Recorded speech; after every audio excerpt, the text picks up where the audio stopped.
नमस्कार दोस्तों, हरे कृष्णा। आज हम बात करने वाले हैं, जैसे हमने जो है पहले भी वादा किया हुआ था कि हम 4th सेमेस्टर का बी फार्मा का कंटेंट के बारे में जो है हम डिस्कस करेंगे और पूरे जब तक ये जो है सेमेस्टर ख़त्म नहीं होता एंड डेट तक के एग्ज़ाम तक जो है हम इस बारे में डिस्कस करेंगे, इस बारे में लर्निंग करेंगे, स्टडी करेंगे और जो है क्वेश्चंस के बारे में अंडरस्टैंड करेंगे, किस तरीके के क्वेश्चंस आते हैं, क्या कंटेंट है इस बेसिकली उस बारे में जो है पूरा बी फार्मा का 4th सेमेस्टर का सिलेबस है इस चैनल पे हम कवर करने वाले हैं। उसके साथ साथ जो है वीडियोस भी जो है वैकेंसी से रिलेटेड वीडियोस और जो कोर कंटेंट के रिलेटेड वीडियोस वो भी आपको टाइम टू टाइम मिलती रहेगी।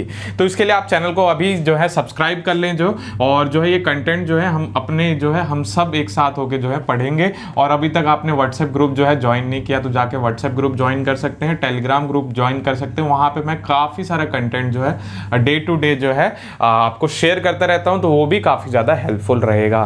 तो बी फार्मा 4th सेमेस्टर के सिलेबस में, तो बी फार्मा आप जानते हैं एक टेक्निकल जो है टेक्निकल कोर्स है बेसिकली, और ये जो है 4 ईयर्स में जो है डिवाइडेड होता है। अगर फ्रेश कैंडिडेट चालू करे और 3 ईयर्स जो होता है लेटरल एंट्री के लिए जो है होता है। तो ये जो है अलग अलग जो है लेटरल एंट्री वाले वो बच्चे होते हैं जो जिनने डी फार्मा पहले से ही किया होता है, तो वो डायरेक्टली जो है सेकंड ईयर में जो है एडमिशन ले पाते हैं, जिससे उनको 3 साल का ही ये कोर्स करना पड़ता है। तो उनके लिए जो है देखा जाए तो अगर बी फार्मा डी फार्मा दोनों को ही कैलकुलेट करें तो वो करीब 5 साल का जो है अपना टाइम देते हैं। अगर फ्रेशर कैंडिडेट जो है बी फार्मा में है डायरेक्टली CUT एग्जाम्स के तहत अगर वो सेंट्रल गवर्नमेंट में जाना चाहता है तो एग्जाम्स से जो है उसको अगर एडमिशन मिलता है तो वो 4 साल का करता है। अगर वो प्राइवेट कॉलेज में जाता है तो भी 4 साल का होता है एज ए फ्रेशर कैंडिडेट। ये 12th के बाद ही होता है, वो PCM हो या PCB हो, दोनों में से किसी भी तरीके से जो है बी फार्मा में एडमिशन ले सकता है।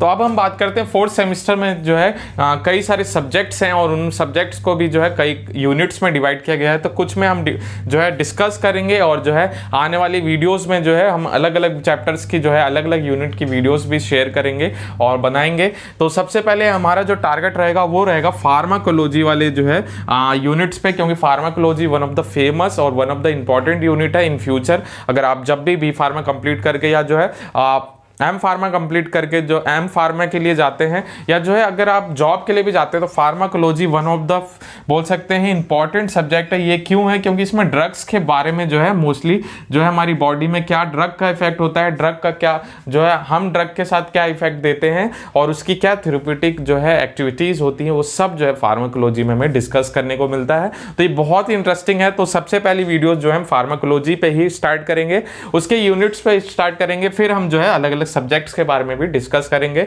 तो कौन कौन से सब्जेक्ट्स हमें जो है पढ़ने को मिलेंगे 4th सेमेस्टर में, वो हमें जानना बेहद जरूरी है। तो ये जो है बी फार्मा का या डी फार्मा का जो सिलेबस है वो PCI के द्वारा डिजाइन किया जाता है। तो वो जो है उसमें कई सारे सब्जेक्ट्स और हर सेमेस्टर, क्योंकि डिप्लोमा इनमें जो है 2 साल का ही वो होता है, मगर यहाँ पे जो है अगर बी फार्मा को देखें तो ये 8 ही सेमेस्टर्स में डिवाइड होता है और हर सेमेस्टर्स में अलग अलग सब्जेक्ट्स होते हैं। कुछ सब्जेक्ट्स कॉमन होते हैं मगर उनकी जो है उनके जो है कंटेंट में और भी ज़्यादा इजाफा होता रहता है। तो उसी तरीके से ये सब्जेक्ट्स होते हैं। तो 4th सेमेस्टर में जो है हमें 5 सब्जेक्ट्स बेसिकली पढ़ने को देखने को मिलते हैं और इनके प्रैक्टिकल्स अलॉन्ग विद जो है देखने को मिलते हैं। तो प्रैक्टिकल भी होती है, थ्योरी भी होती है, और प्रैक्टिकल जो है उसके थ्योरी के ही कॉन्सेप्ट्स को जो है समझने के लिए किया जाता है, जिससे जो है प्रैक्टिकल्स अगर कोई चीज हम पढ़ रहे हैं तो वो प्रैक्टिकली पॉसिबल है कि नहीं, कैसे वो रिएक्ट करती है, क्या है, उस सब जो है हम प्रैक्टिकल में जो है डिटरमाइन जो है आइडेंटिफिकेशन फाइंड करते हैं और उससे जो है और भी बेहतर तरीके से हम थ्योरी के कॉन्सेप्ट्स को समझ पाते हैं। तो ये टेक्निकल बेस्ड कोर्स है, तो इसमें जो है काफी ये पूरा ओवरऑल जो है ड्रग्स से ही डीलिंग होती है और ड्रग्स डीलिंग उसकी स्टोरेज से लेके जितनी पॉसिबल चीजें हैं ड्रग्स के रिलेटेड वो सब जो है बी फार्मा में देखने को मिलता है। और हायर स्टडीज पे जाते हैं तो इस पे हर एक मॉलिक्यूल्स पे रिसर्च की जाती है, उसके आइसोमेरिज्म कैसे काम करेंगे और उसका अगर वो पैरा पे जुड़ता है, अगर बेंजीन रिंग्स की बात करें पैरा पे जुड़ती है कोई मॉइटी तो वो कैसे काम करेगी, जो है मेटा पे जुड़ती है तो वो कैसे काम करेगी, ऑर्थो पे जुड़ती है। तो ऐसे अब तो आर्टिफिशियल इंटेलिजेंस का हम जो है मदद ले रहे हैं और जो है मॉलिक्यूल्स को जो हम पहले ही प्रिडिक्ट कर पाते हैं कि ये जो है मॉलिक्यूल यहाँ पे ऐड करेंगे तो किस तरीके का साइड इफेक्ट और किस तरीके का थेरेप्यूटिक इंपैक्ट जो है हमें देखने को मिलता है। तो इसमें जो है हमें 5 सब्जेक्ट जैसे मैंने बताया जो है 4th सेमेस्टर में पढ़ने को मिलते हैं। तो सबसे पहला जो है ये वाला सब्जेक्ट तो आपने पहले भी पढ़ा होगा, बस इसकी जो है इसकी जो लेवल है वो बढ़ा दिया गया है। तो फार्मास्यूटिकल ऑर्गेनिक केमिस्ट्री जो है एक सब्जेक्ट, एक जो है हमें सब्जेक्ट देखने को मिलता है। थर्ड जो है फार्मास्यूटिकल ऑर्गेनिक केमिस्ट्री का तीसरा पार्ट जो है हमें देखने को मिलता है। तो बेसिकली ये हाइड्रोकार्बन्स पे बेस्ड होता है। ऑर्गेनिक केमिस्ट्री है तो हाइड्रोकार्बन्स के बारे में जो है हम बात करेंगे ही करेंगे। कार्बन, नाइट्रोजन, ऑक्सीजन के बारे में बात होगी।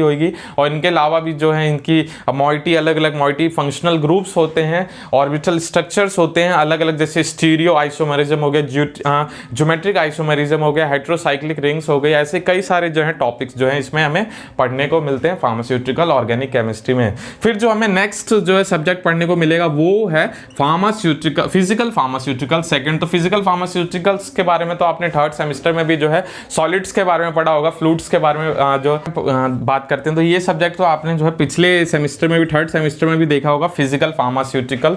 तो फिजिकल फार्मास्यूटिकल में आपने जो है सॉलिड्स के बारे में पढ़ा होगा, सरफेस टेंशन के बारे में पढ़ा होगा, जो इंटरफेशियल टेंशंस के बारे में पढ़ा होगा, HLB स्केल के बारे में पढ़ा होगा। ऐसे कई सारे जो हैं आपको टॉपिक्स जो हैं देखने को मिले होंगे फिजिकल फार्मास्यूटिक्स में। तो ये और भी जो है ज़्यादा इवॉल्व करके जो है हमें अलग अलग पॉइंट्स में जो है अलग अलग यूनिट्स में जो है फिजिकल फार्मास्यूटिकल्स, बहुत इंटरेस्टिंग सब्जेक्ट है ये भी, तो इसमें देखने को मिलेगा। और बहुत ही ईजिली जो है हम इन चीज़ों को अंडरस्टैंड करेंगे, कुछ जो है ग्राफिक्स के माध्यम से भी जो है हम चीज़ों को समझने की कोशिश करेंगे।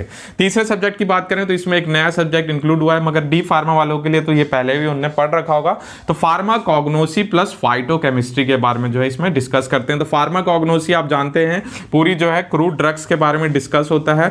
क्रूड ड्रग्स कैसे एक्सट्रैक्ट करते हैं, उसमें उसका आइसोलेशन कैसे होता है, जो वोलेटाइल ऑयल्स होते हैं उसमें केमिकल कॉन्स्टिट्यूएंट जिसका जो है थेरेप्यूटिकल इंपैक्ट है वो कैसे होता है, कन्वर्जन कैसे किया जाता है, वो सब जो है हम फाइटोकेमिस्ट्री जो है प्लांट्स की केमिस्ट्री क्या होती है उस बारे में जो है इस फार्माकोग्नोसी जो है फार्माकोग्नोसी एंड फाइटोकेमिस्ट्री में जो है पढ़ने वाले हैं। तो ये भी काफी इंटरेस्टिंग सब्जेक्ट होने वाला है, बहुत ईजी है, बहुत ईजिली हम जो है इन चीजों को समझ सकते हैं।